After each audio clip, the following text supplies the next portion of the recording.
Tamo junto? Vamos embora. Fala, gente, boa tarde a todos. Professor Arthur Damasceno na área. Vamos iniciar a nossa live? Bom, para começar de praxe, queria saber, né, de onde é que o pessoal está aqui acompanhando essa nossa live. Estado, cidade. Dá uma jogadinha aí no nosso chat, só para a gente poder ter mais ou menos o norte, né, saber aí o pessoal do Brasil afora, estando aqui conosco nessa nossa live, aqui nos estúdios do CPC Concursos. E, galerinha, hoje a nossa conversa vai ser em relação ao judiciário. O Poder Judiciário é um assunto que assusta muita gente, né? O Poder Judiciário é um assunto que a galera tem um pouco de receio de estudar, bastante medo, olhar para aquela estrutura judiciária. Bom, o nosso tempo, essa nossa 1 hora de aula, separei hoje para a gente trabalhar, na realidade, um único órgão do Poder Judiciário. Um órgão que foi incluído na estrutura judiciária por emenda constitucional. Um órgão que muita gente costuma dizer que ele não julga. Você sabe já bem de quem que eu estou falando, né? Pois é, nossa conversa hoje vai ser sobre o Conselho Nacional de Justiça. E vou, inclusive, aproveitar, né, o ensejo, falar do Conselho Nacional de Justiça e trazer com ele um outro conselho que também foi incluído por emenda constitucional, a mesma, inclusive, a emenda constitucional 45 de 2004, a reforma do Poder Judiciário, lá na instituição Ministério Público, né? O tal do Conselho Nacional do Ministério Público. Acho muito proveitoso, quando tratando do Conselho Nacional de Justiça, também trabalhar o Conselho Nacional do Ministério Público. Veremos, inclusive, durante esses nossos 60 minutos, e se necessário for, a gente passa um pouquinho, que essas estruturas, tanto a do CNJ quanto a do CNMP, elas são muito próximas, elas são muito parecidas. E as atribuições que foram conferidas a um conselho também foram conferidas ao outro conselho. Eles, na realidade, exercem controle administrativo, financeiro, funcional. E eu já quero começar te mostrando uma questãozinha. Mas antes de qualquer exame, eu preciso, você que na realidade está assistindo essa live em decorrência da postagem que eu fiz no meu Instagram, importantíssimo você estar também acompanhando o Instagram do CPC Concursos. Curso CPC, localiza aí agora, antes de qualquer coisa, localiza aí, dá aquela clicadinha lá, acompanha o curso, tanto no Insta quanto no Facebook, justamente para que você tome conhecimento aí das novidades, as turmas online, vários projetos sensacionais que nós estamos iniciando agora, não apenas aqui para o Rio Grande do Sul, Brasil afora, a gente tem até uma turma para a Polícia Civil, cargo de inspetor do Rio de Janeiro, e o material sensacional. Tô fazendo propaganda boba não, tô falando coisa séria. O material está muito bom, a equipe de professores fantástica. E acompanhando aí o CPC, você vai tomar também conhecimento das demais lives, dos demais professores que fazem parte dessa equipe. E se você está assistindo essa live em decorrência da postagem no Instagram, no perfil do CPC, eu quero que você me acompanhe também. Tá aqui, Damasceno Arthur, @ Damasceno Arthur. Nem tem como você perceber que não sou eu. Você vai ver uma fotinho pequenininha assim, um carinha menorzinho ainda lá na foto. Dizem que eu sou pequeno, eu acabei aceitando isso. Então vamos embora, gente, vamos brincar. Eu trouxe aqui 5 questões. Essa primeira questão ainda não quero, tá? Não quero. Eu quero que você examine comigo uma questão brabinha. Cadê? Deixa eu ver. Essa aqui, a questão 4. Separa a questão 4 aí pra gente começar. Aqui, tem uma galera, né? Rosário do Sul, Rio de Janeiro, Santos, Porto Alegre, Vilmão, Rio Grande do Sul. Deixa eu ver mais aqui. Peraí. Deixa eu voltar. O pessoal tá falando, Santos. Legal. Você que for chegando aí, vai jogando aí de onde é que você tá falando pra gente acompanhar. Riva, Irajá, Rio de Janeiro, lá pertinho de casa, Riva. Vamos embora. Vamos começar então aqui. Gente, leia comigo essa primeira questão. Deixa eu ficar para cá, porque eu vou passando aqui os slides.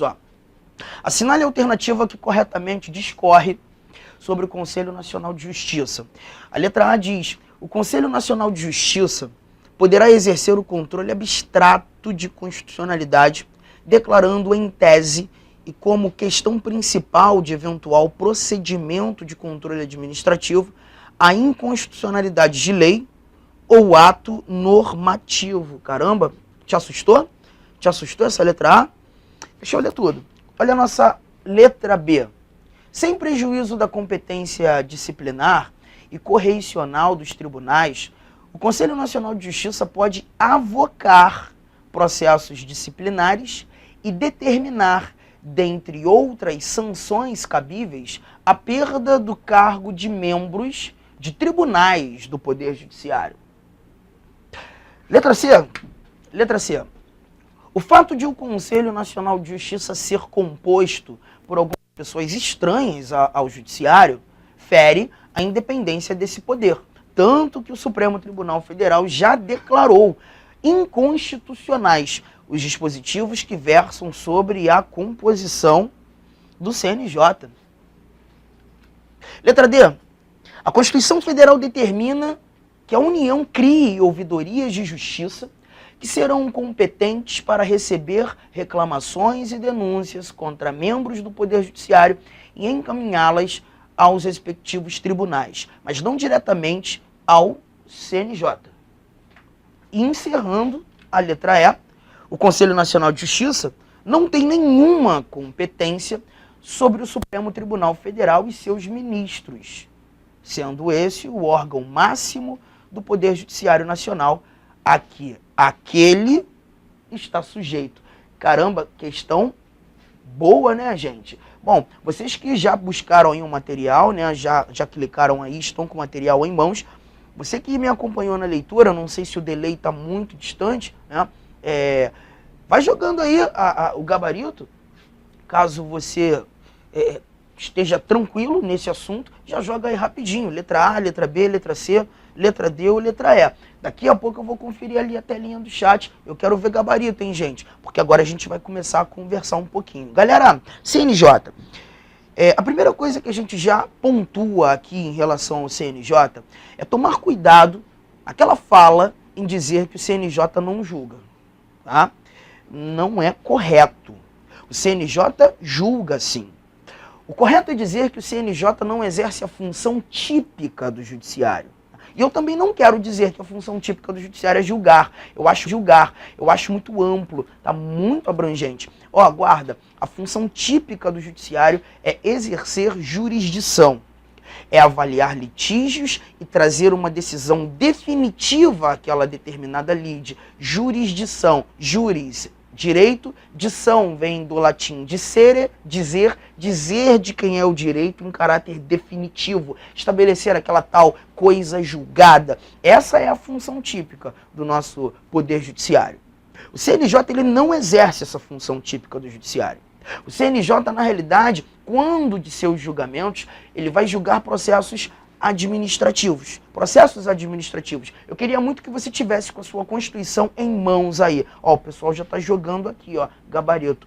Luciano Machado, letra E. Luana Cavalheiro, letra E. Alisson Portilho, letra E. Janaína, letra E. Legal, muito bom. Já tem gente aqui falando, né, de Guila, Rio Grande do Sul, Nova Iguaçu, lá no Rio. Galera, vamos brincar? Pega aí a tua Constituição, quero que você localize o artigo 103B. Deixa eu colocar aqui no quadro artigo 103B. 103B. Gente, rapidinho, 103B. Mas em especial o parágrafo 4º, que eu quero que você abra aí. E você só vai me ouvir uma leitura. 103B, parágrafo 4º. Olha só o que o 103B, parágrafo 4º traz pra gente, ó. Compete ao Conselho Nacional de Justiça o controle da atuação administrativa e financeira do Judiciário e do cumprimento dos deveres funcionais dos juízes, cabendo-lhe, além de outras atribuições que lhe forem conferidas pelo Estatuto da Magistratura, 7 incisos aqui são apresentados, tá? Então a gente já percebeu na abertura do parágrafo 4º que o nosso Conselho Nacional de Justiça ele é competente para fazer o controle administrativo, financeiro e funcional do Poder Judiciário. Posso, inclusive, substituir a palavra funcional por disciplinar, tá? E entender os motivos pelos quais ele nasceu, com essa base do controle administrativo, financeiro e funcional. Bom, ele nasce em 2004. com a Emenda Constitucional 45. Mas será que antes de 2004 nós já não encontrávamos órgãos de correição nas diversas justiças da estrutura do judiciário? É claro que sim, tínhamos. Mas eu vou imaginar ou presumir que, vamos imaginar, Arthur, um desembargador do Tribunal de Justiça aqui do estado do Rio Grande do Sul, mas eu sou aquele desembargador influente à beça que nos últimos tempos anda fazendo um monte de besteira, algumas negligências absurdas no exercício da jurisdição, e venho encarando processos administrativos disciplinares dessa corregedoria interna do meu tribunal. E estou percebendo que as coisas estão bem tranquilas para o meu lado, porque a minha influência, infelizmente, está fazendo com que esses julgamentos caminhem no âmbito da parcialidade. E foi justamente para isso que o CNJ surge, para fazer controle administrativo, financeiro e funcional de maneira autônoma, mas em concomitância com as corregedorias dos tribunais. Na realidade, ele não veio substituir esses controles já existentes. Ele veio trabalhar em consonância com esses controles já existentes. O CNJ ele vem para garantir uma maior eficácia no controle administrativo, financeiro e funcional do judiciário. E aí, para corroborar com essa minha fala, eu vou pedir, e nesse inciso 4º, você localize o inciso 3º. Melhor, no parágrafo 4º, você localize o inciso 3º. Olha que leitura gostosa depois dessa conversa que tivemos. Ó, compete ao Conselho receber e conhecer das reclamações contra membros ou órgãos do Poder Judiciário, inclusive contra seus serviços auxiliares, serventias, órgãos prestadores de serviços notariais e de registro, que atuem por delegação do Poder Público, ou oficializados. Olha que coisa linda agora, ó. Sem prejuízo da competência disciplinar e correicional dos tribunais. O CNJ vem para atuar não em prejuízo desses demais controles já existentes, não. Ele vem atuar em concomitância. Tá? E olha a outra aqui, ó, podendo avocar processos disciplinares em curso e determinar a remoção, a disponibilidade ou a aposentadoria, com os subsídios ou proventos proporcionais ao tempo de serviço e aplicar outras sanções administrativas, assegurada a ampla defesa. Assegurada a ampla defesa. Bom, eu já estou percebendo aqui que a minha moleza acabou. Aqueles processos administrativos disciplinares que eu, aquele desembargador influente, encarava no meu tribunal, agora podem ser avocados pelo Conselho Nacional de Justiça. E o Conselho Nacional de Justiça avocando é justamente para dar continuidade ao procedimento e, se necessário for, me punir. Ali nós vimos remoção, disponibilidade, aposentadoria compulsória, mas tudo isso assegurado a ampla defesa. É o artigo 5º, inciso de número 55, me lembrando que aos litigantes em processo judicial ou administrativo e aos acusados em geral são assegurados o contraditório e a ampla defesa. O CNJ julga. Mas ele julga processos administrativos. Tamo juntos, gente. Agora, olha o cuidado que eu preciso que você tenha. Preciso mesmo que você tenha. Nessa nossa questão, eu já vou matando as alternativas, tá? Nessa nossa questão, deixa eu ver qual foi. Essa aqui, ó, a letra B da questão 4. Você que chegou agora, pega o material aí, questão 4, a letra B. Olha o que está escrito aqui. Sem prejuízo da competência disciplinar e correicional dos tribunais, sem prejuízo, o trabalho concomitante, o Conselho Nacional de Justiça pode avocar processos disciplinares e determinar, dentre outras sanções cabíveis, a perda do cargo de membros de tribunais do Poder Judiciário. Galera, o CNJ pode avocar processos disciplinares em curso? A gente acabou de ver. Pode ou não pode? Pode. Mas, Arthur, aqui no inciso 3º está dizendo no finalzinho que ele vai avocar, olha aqui, ó, e determinar a remoção, a disponibilidade ou a aposentadoria compulsória. E aí eu te pergunto, o CNJ tem a capacidade de fazer magistrado perder seu cargo? Tem ou não tem? O que você acha? Tem ou não tem o CNJ a capacidade de fazer magistrados perderem seus cargos? E agora, gente, o que você acha? Vai falando aí para mim, vai. Daqui a pouco eu vou olhar, mas eu quero que você já responda. Assim que chegar a pergunta, manda.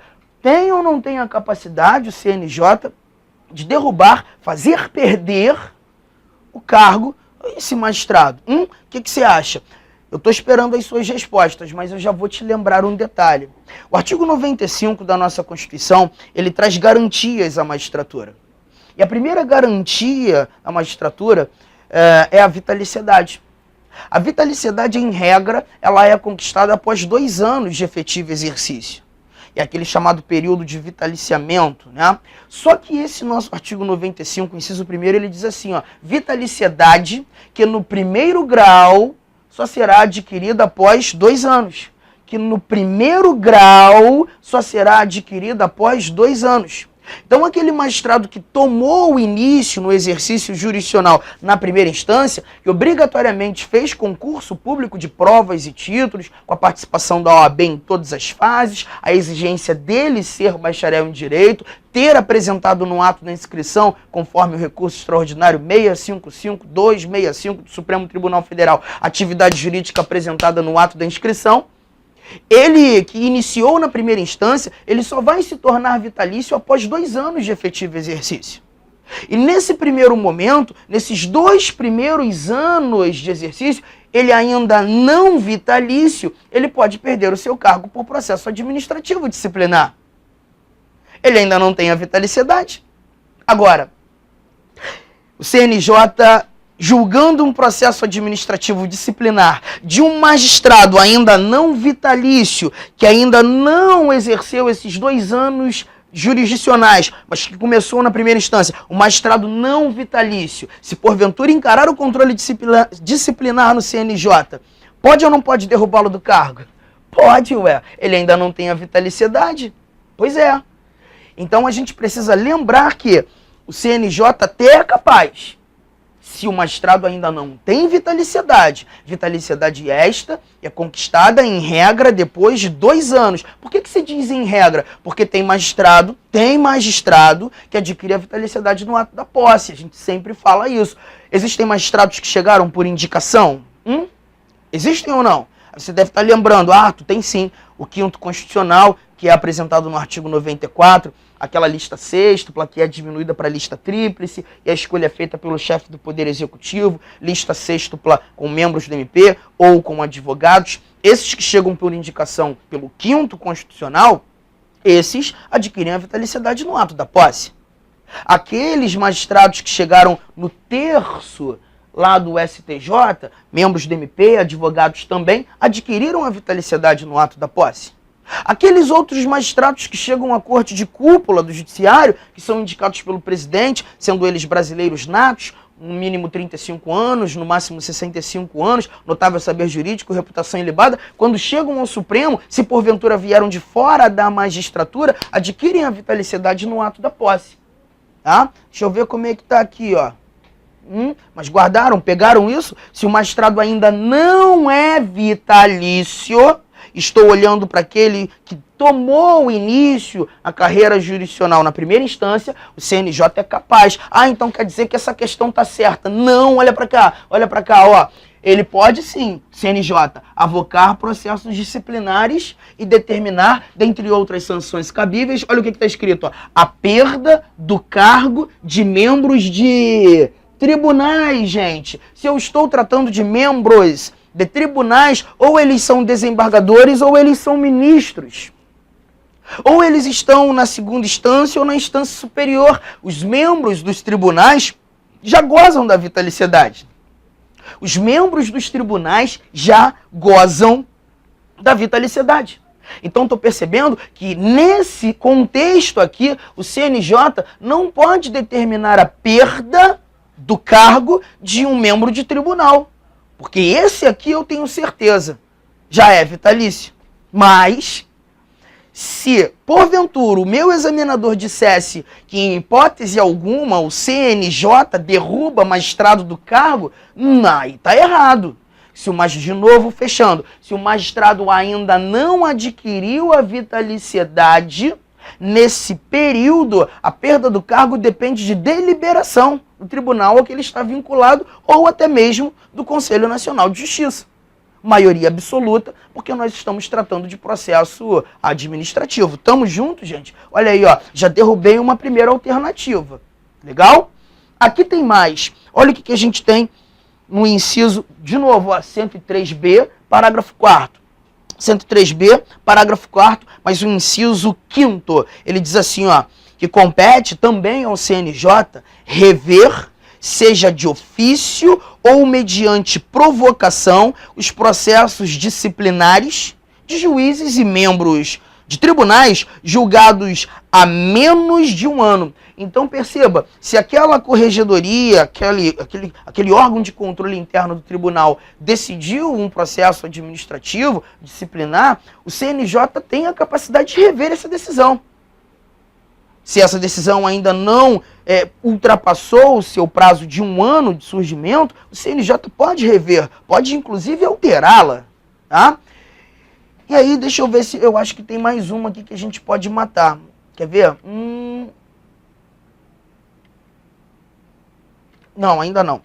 Mas a letra A dá. Olha aqui, ó. O Conselho Nacional de Justiça poderá exercer o controle abstrato de constitucionalidade, declarando em tese e como questão principal de eventual procedimento de controle administrativo a inconstitucionalidade de lei ou ato normativo. Gente, sabe por que essa letra A também está totalmente incorreta? Totalmente incorreta.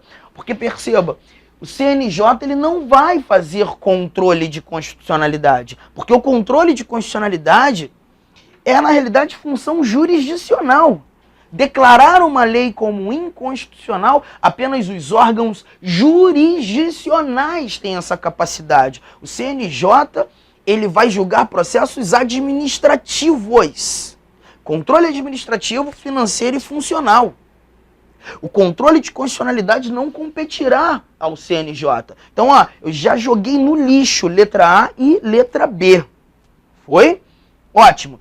A letra C diz assim, ó, o fato de o Conselho Nacional de Justiça ser composto por algumas pessoas estranhas ao Poder Judiciário fere a independência desse poder, tanto que o Supremo Tribunal Federal já declarou inconstitucionais os dispositivos que versam sobre a composição do Conselho. Jesus, eu tenho certeza que o teu professor nunca te falou isso. E essa letra C, ela é horrível.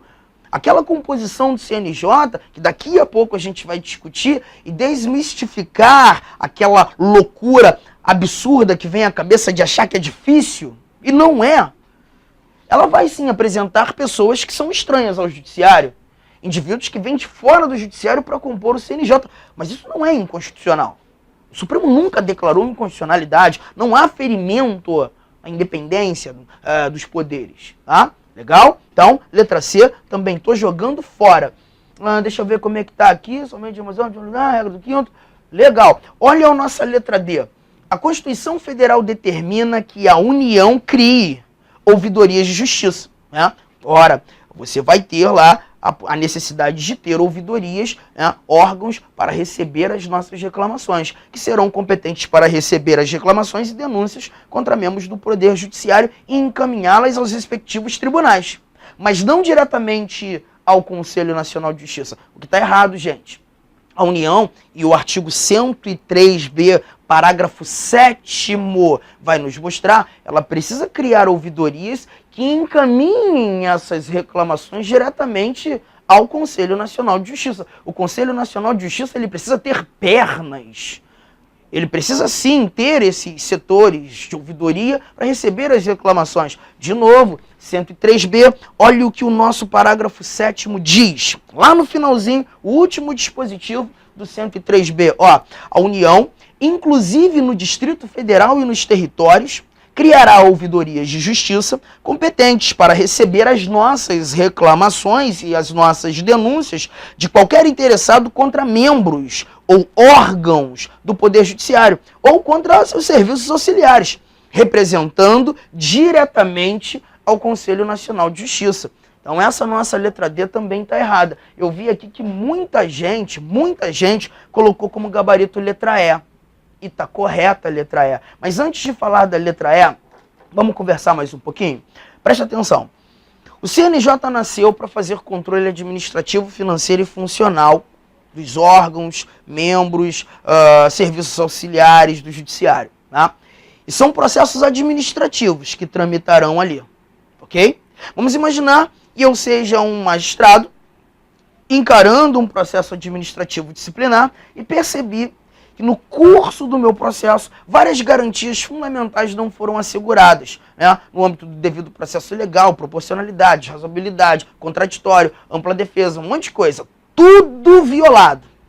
E a decisão administrativa veio e me puniu. Mas eu estou percebendo que esse processo está todo viciado, cheio de falhas. E essa decisão administrativa, para mim, é eivada de ilegalidade. Galera, uma decisão administrativa pode ser levada ao conhecimento do judiciário no exercício jurisdicional? Pode ou não pode? Se a decisão administrativa está eivada de ilegalidade, posso ou não posso exercer o controle jurisdicional sobre esse mérito administrativo? No intuito, inclusive, de alterá-lo? Posso. Mas isso é um tanto quanto estranho, você não concorda comigo? Porque perceba só, você cria o CNJ para controlar os órgãos do judiciário. Mas se porventura essa decisão do CNJ for eivada de ilegalidade, você pode fazer com que essa decisão seja levada ao mesmo judiciário para que ele exerça jurisdição. Ora, que loucura! Você cria um órgão de controle do judiciário que, no final das contas, o controle que foi feito vai ser revisto pelo próprio judiciário. Um tanto quanto paradoxo, né? Não é paradoxo a partir do momento que você enxerga isso aqui, ó. Perceba, olha a estrutura do nosso poder judiciário. Vou fazê-la rapidamente. Perceba, aqui eu tenho juiz de direito, juiz federal, juiz do trabalho, juiz eleitoral, juiz militar ou auditor, TJ, TRF, TRT, TRE, não tem um tribunal de segunda instância na Justiça Militar Federal. Encontro o STJ, TST, TSE, STM e encerro com o Supremo Tribunal Federal. Mas o Supremo eu vou botar um pouco mais acima, porque abaixo dele eu vou trazer para você o Conselho Nacional de Justiça, só para te mostrar que o CNJ controla todos esses órgãos que estão imediatamente abaixo. Mas o CNJ não consegue controlar o Judiciário. Na realidade, o Supremo Tribunal não consegue controlar o Supremo, né? O Supremo Tribunal Federal é o único órgão da estrutura judiciária que o controle do CNJ não atinge. Se você parar para analisar o artigo 102, inciso 1º, a linha R, Supremo Tribunal Federal, suas competências originárias, e essa em especial, as ações contra o Conselho Nacional de Justiça e também contra o Conselho Nacional do Ministério Público, elas serão julgadas originariamente pelo Supremo Tribunal Federal. Perceba, o CNJ não exerce jurisdição. Seus processos são administrativos e não estabelecerão coisa julgada. E os seus atos, as decisões do CNJ, podem ser revistas pelo Supremo Tribunal Federal. Artigo 102, inciso 1º, a linha R. O único órgão da estrutura judiciária, Supremo, que o controle do CNJ não atinge, garantindo o meu gabarito. O Conselho Nacional de Justiça não tem nenhuma competência sobre o Supremo Tribunal Federal e seus ministros, sendo esse órgão, o Supremo, máximo do Poder Judiciário Nacional. Aqui, aquele CNJ está sujeito. Letra E, teu gabarito. Que lindo, né, galera? Ótimo, sensacional. Ó, vamos avançar. Vamos pegar mais uma questãozinha aqui, ó. Essa aqui, ó. A5. Olha o que a 5 diz. O Conselho Nacional de Justiça é o órgão de controle interno do Poder Judiciário, com a atribuição de controlar a atuação administrativa e financeira do Judiciário Nacional, integrado por magistrados nomeados pelo Presidente da República para exercer mandato e egressos de alguns órgãos como. E aí as alternativas são essas, olha aqui, ó. Tribunal Superior do Trabalho, Tribunal de Alçada, Supremo Tribunal Federal. Essa foi a letra A. Letra B, Superior Tribunal de Justiça, Tribunal Regional Federal, Tribunal Superior do Trabalho. Letra B. A letra C, Supremo Tribunal Federal, Tribunal Regional Eleitoral e Ordem dos Advogados do Brasil. Letra D, Tribunal Superior Eleitoral, Supremo Tribunal Federal, Superior Tribunal Administrativo. Deixa eu ver se tem letra E aqui. Não, não tem não. Não temos a letra E. Apenas essas 4 alternativas. Olha, eu não sei porquê. Essa questão ainda assusta muita gente. E não dá para assustar. Não dá para assustar. Ó, eu sei que quando você pega lá o 103B, de novo, o 103B, que fala do CNJ, num primeiro momento você fica apavorado, né, quando lê isso aqui, ó. O Conselho Nacional de Justiça compõe-se de 15 membros, com mandato de 2 anos, admitida uma recondução, sendo, aí vem o presidente do STF, aí depois o ministro do STJ, indicado pelo respectivo tribunal, o ministro do TST, indicado pelo respectivo tribunal, um desembargador de Tribunal de Justiça, indicado pelo STF, um juiz estadual, indicado pelo STF, um juiz do TRF, indicado pelo STJ. Aí vai, daqui a pouco você nem lembra do primeiro que você leu, você fica assim, meu Deus, como é que eu vou decorar um negócio desse? Essa composição, esses 15 membros, gente, é a coisa mais fácil do mundo. Mais fácil do mundo. Olha, em sala de aula muitas vezes eu tenho tempo para explicar, mas aqui eu não terei. Então eu já quero que você confie em mim, guarde uma coisa. Olha aqui, ó. Na composição do CNJ, eu não vejo ninguém da Justiça Eleitoral e não vejo ninguém da Justiça Militar. Eu vou pegar um integrante de cada órgão das justiças completas em primeira, segunda, instância superior, que apresentem quadro próprio. Olha aqui, ó. A estadual tem primeira, segunda, instância superior. A federal, primeira, segunda, instância superior. A do trabalho, primeira, segunda, instância superior. Todas essas justiças com quadro próprio de magistrados. A eleitoral tem primeira instância, segunda instância, instância superior. Mas aqui não possui um quadro próprio de magistrados. Então eu não vou ter ninguém da justiça eleitoral sendo representada no CNJ. A Justiça Militar até tem um quadro próprio, mas não tem esse órgão de segunda instância. Então também não representarei no CNJ.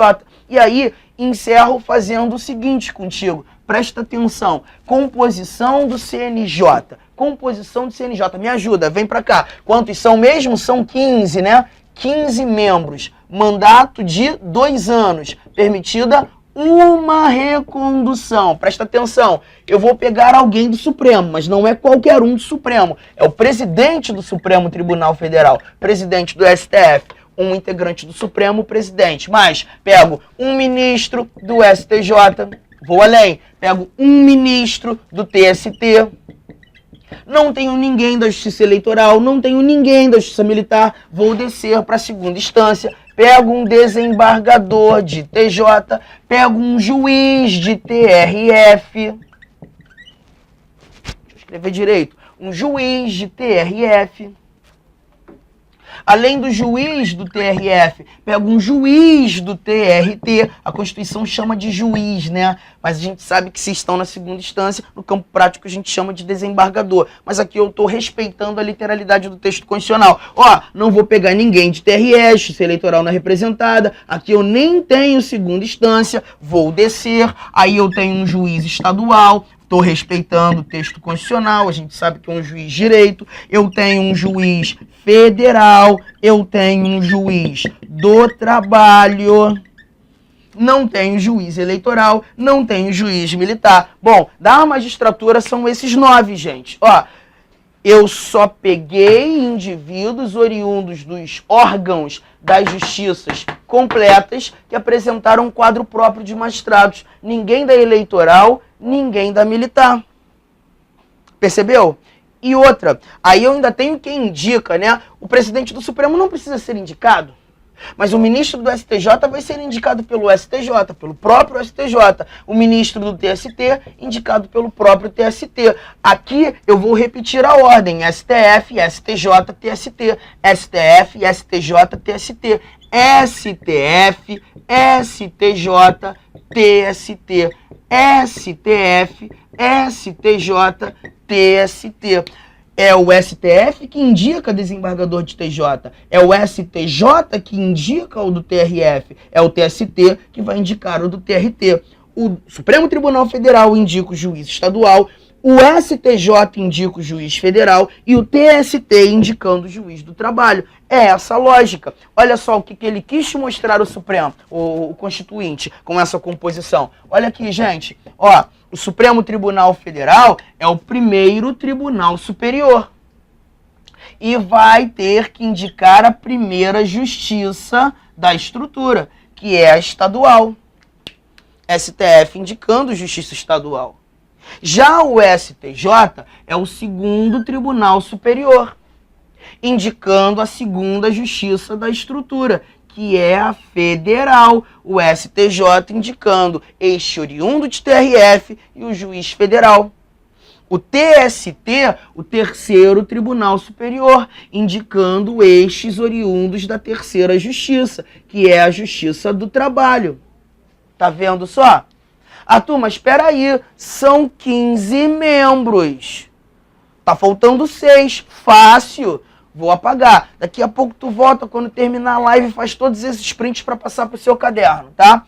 Aí, olha aqui, mas não deixe de fazer os prints. Tem que estar arrumadinho no teu caderno. Se faltam 6, eu brinco com 2, 2, 2. 222. E lembro-me que no estudo do judiciário, a composição de vários tribunais acontece o preenchimento de gente que vem da advocacia, gente que vem do Ministério Público. Com isso, coloco os 2 primeiros, 2 advogados, advocacia, 2 membros do Ministério Público e tenho esses 2 cidadãos, que é a única coisa que eu tenho que forçar para decorar, porque eu ainda não tinha visto cidadão na composição de órgão do Judiciário. Fechou, fechou.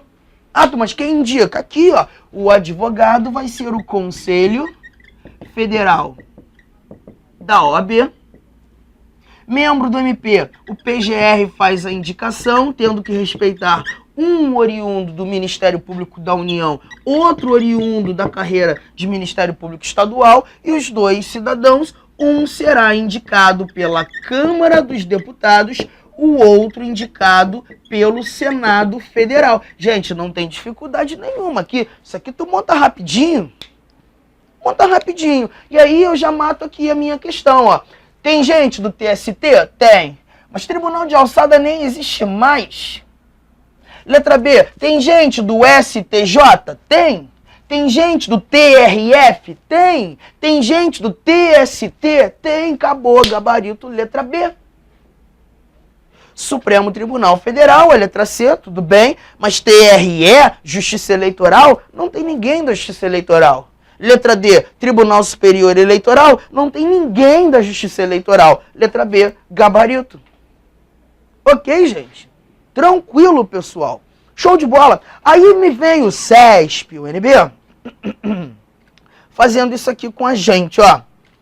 Deixa eu voltar. Questão de número 2. Olha para 2. Olha a questão 2, o que é 2 conta pra gente. A 2 diz assim, ó. Membros aposentados do Tribunal de Contas Estadual podem ser indicados para compor o Conselho Nacional de Justiça. E aí? Membros aposentados do Tribunal de Contas Estadual podem ser indicados para compor o Conselho Nacional de Justiça. Ah, responde aí, gente. Responde aí, fala para mim. Falso ou verdadeiro isso? Membro de Tribunal de Contas Estadual. Esteja aposentado. Eu acho que eu já resolvi a questão pelo fato de ter invertido um pouco a fala. Podem ser indicados para compor o CNJ. Pode ou não pode? Fala comigo. O que vocês acham, gente? Porque eu já vou dar minha resposta aqui, tá? Assim que você ouvir minha voz aí, respeitando deleito, já joga teu gabarito, falso ou verdadeiro. Mas eu já vou dizer que a questão está... está verdadeira. É. membros aposentados do Tribunal de Contas podem ser indicados para compor o CNJ? Claro que sim.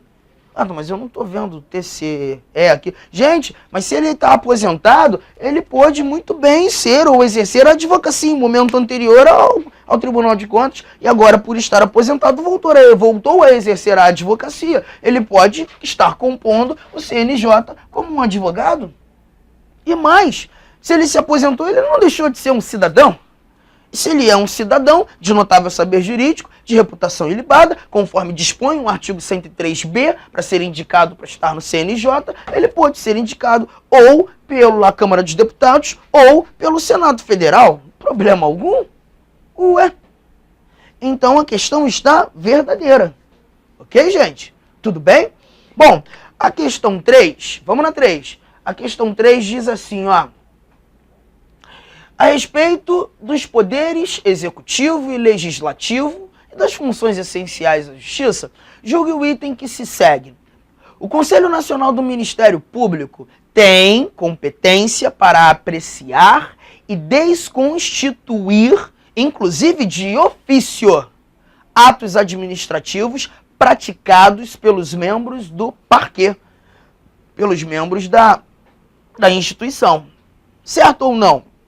Galera, tá certo, tá certo? E essa atribuição aqui também é uma atribuição existente lá naquele 103b, parágrafo 4º, que tratou do CNJ.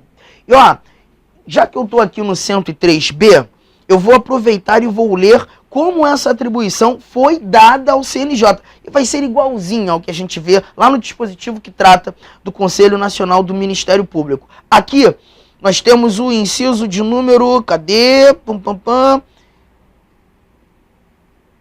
Segundo, parágrafo 4º, inciso 2º, ó. Zelar pela observância do artigo 37 da Constituição, obviamente, e apreciar de ofício ou mediante provocação a legalidade dos atos administrativos praticados por membros ou órgãos do Poder Judiciário, podendo desconstituí-los ou fixar prazo para que se adotem as providências necessárias ao exato cumprimento da lei, sem prejuízo da competência do Tribunal de Contas da União. Então, não apenas o CNJ faz isso, o CNMP também. Ah, mas o CNMP, ele está onde? Qual dispositivo? Tá aqui, ó. O CNMP, ele é apresentado no artigo 130A. E nele nós iremos encontrar 14 membros. Mas também terão um mandato de 2 anos, a possibilidade de uma única recondução, a semelhança do que vimos naquele caput do artigo 103b, tratando do CNJ.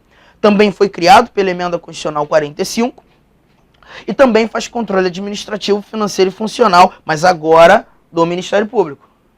E as ações contra o CNMP também serão examinadas pelo Supremo Tribunal Federal, competência originária, aquele artigo 102, inciso 1º, a linha R, que nós já colocamos aqui. Tá?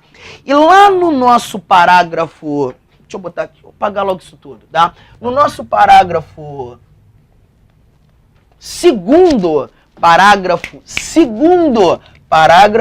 2º do 103b, você vai encontrar as competências desse Conselho Nacional do Ministério Público.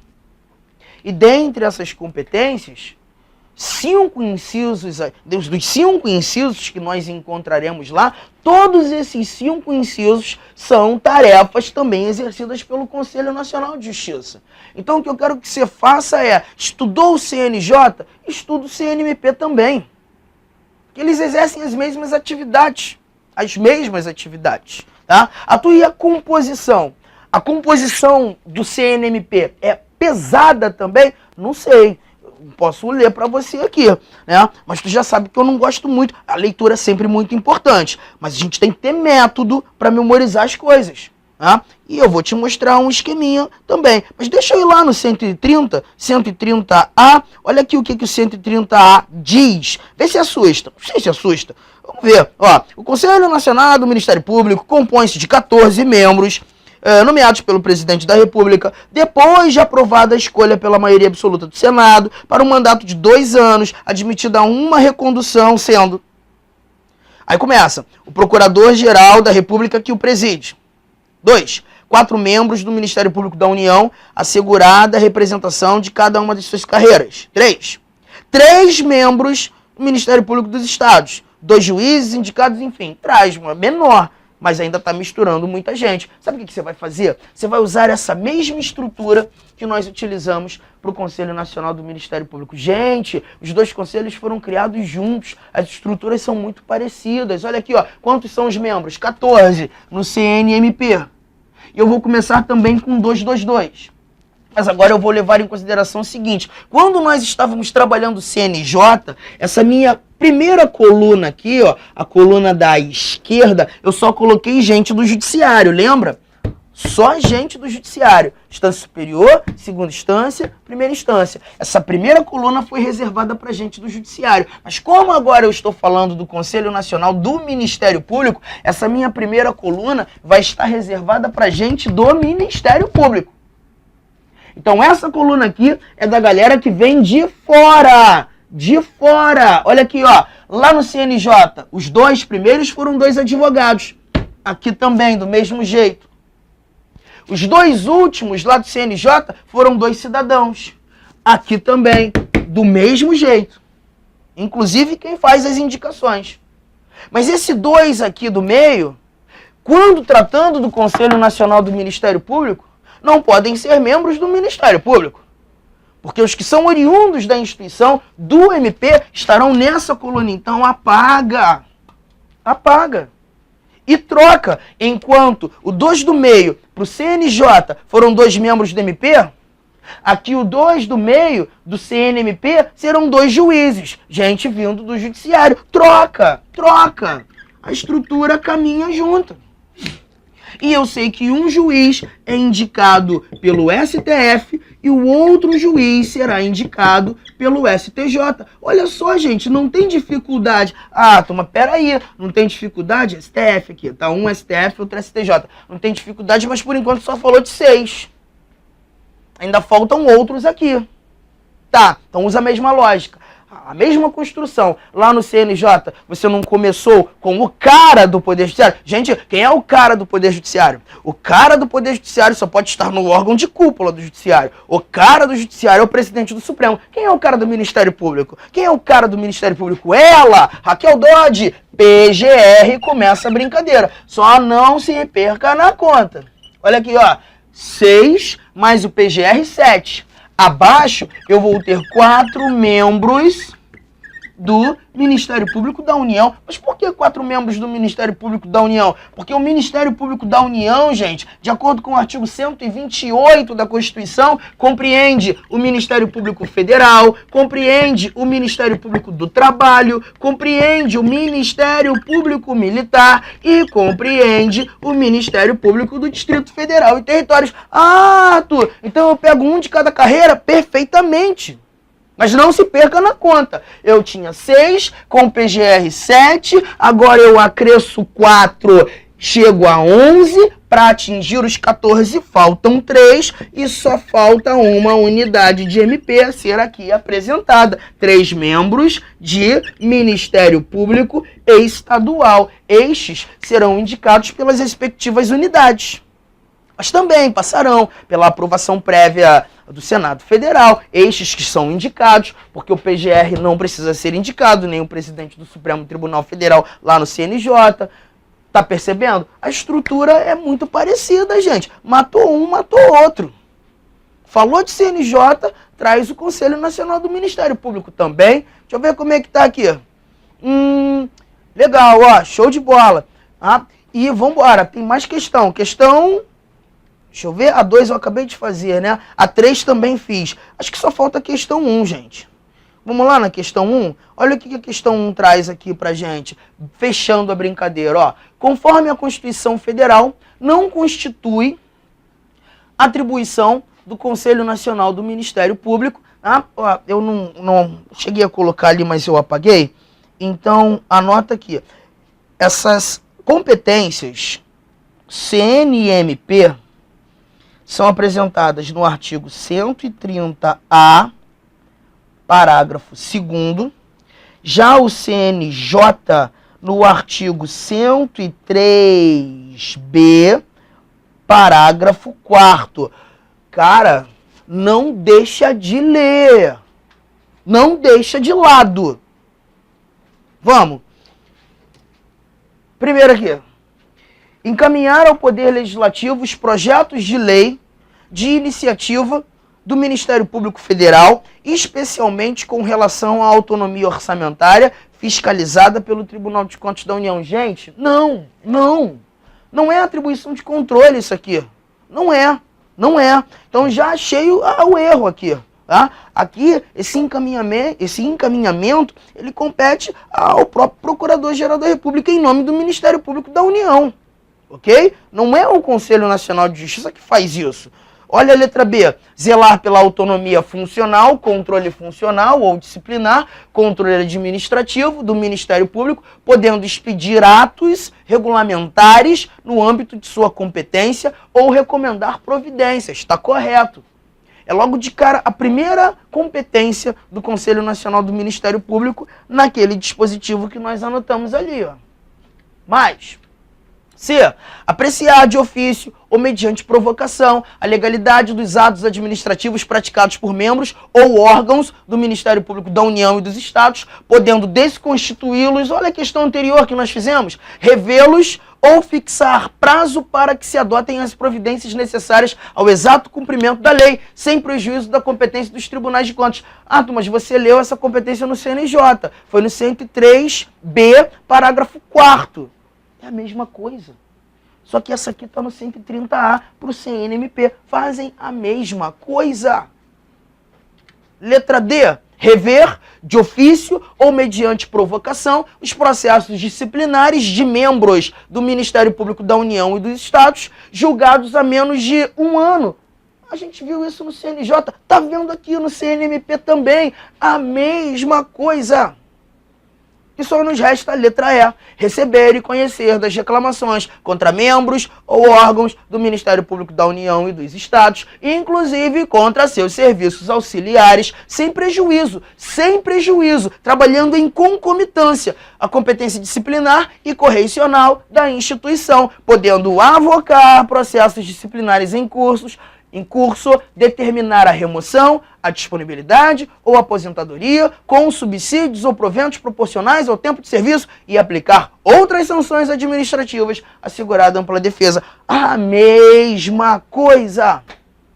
Não é complexo, gente. E olha que a gente está tratando de um assunto que toma quase, se possível for, 3, 4, 5 horas de aula em 1 hora de live. Não é difícil, não é difícil. Ó, o CNMP pode derrubar, fazer membro do MP perder seu cargo? A mesma relação. Se esse membro do Ministério Público ainda não é dotado de vitaliciedade, processo administrativo disciplinar pode fazer com que ele perca seu cargo. Lembra? Mas tem um outro detalhe para a gente encerrar esse bate-papo. Todo membro do Ministério Público adquire a vitaliciedade após 2 anos, hein? Todo membro do Ministério Público adquire a vitaliciedade após 2 anos. Ué, tá maluco, Arthur? Que isso? Não é isso, não. E aqueles que são indicados não recebem no ato da posse? Aí que tá. Existem magistrados que são indicados. Todo membro do MP, todo membro do Ministério Público, integrante da carreira do Ministério Público, só está lá porque encarou concurso público de provas e títulos com a participação da OAB.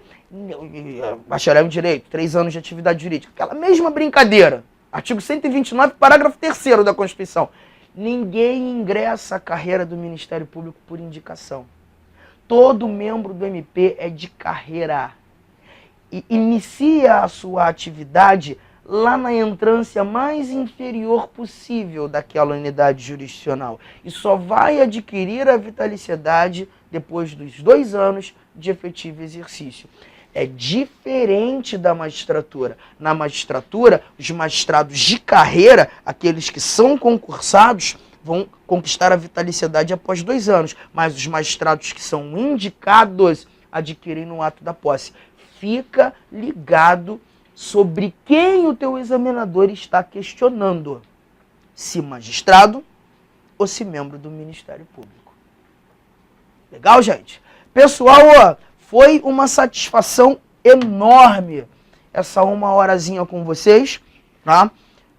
A gente falou de um tema gostoso, para muita gente um tanto quanto complexo, mas com método, com esquema e com lógica, as coisas ficam muito mais simples e prazerosas de estudar. Tá? Eu já deixo aqui um abraço para todo mundo. Mais uma vez, eu vou te pedir para, ó, de novo, você que esteve comigo aqui assistindo essa live em decorrência da postagem do meu Instagram, agora, se ainda não fez, é agora. Pega teu telefone aí, pega aí teu telefone. Eu sou pequeno, mas eu sou brabo mesmo. Ó. Pega teu telefone, clica lá, seguir o Instagram do CPC, Facebook do CPC. Agora, e cara, é pra você mesmo. A nossa equipe de professores está aqui durante essas últimas semanas, e eu acredito que ainda nas próximas semanas, fazendo várias lives aí, direito administrativo, língua portuguesa, coisa pra caramba legal aí para agregar valor à sua preparação. Sempre disponível aí no YouTube, o canal do CPC. Você tem que acompanhar. São dicasinhas assim, muitas vezes, que resolvem 2, 3, 4 questões de uma prova. Tá? Então, ó, acompanha lá. E se por acaso você recebeu aí o aviso da nossa live pelo Instagram ou pelo Facebook do CPC, me acompanha lá no meu perfil do Instagram. E aí, qualquer dúvida, qualquer bate-papo, qualquer novidade, nós estamos também prontos para auxiliar. Damasceno Arthur. Beleza, gente? Com isso, então, chegou ao fim dessa nossa transmissão ao vivo. Espero que você tenha gostado e curtido. Tá? Que Papai do Céu nos abençoe sempre e que nos permita realmente conquistar coisas incríveis, porque a gente está lutando para isso. E Ele sabe que aqueles que são merecedores, eles sempre conquistam as bênçãos que já estão preparados para cada um de nós. Um beijo enorme. Até a próxima. Tchau, tchau.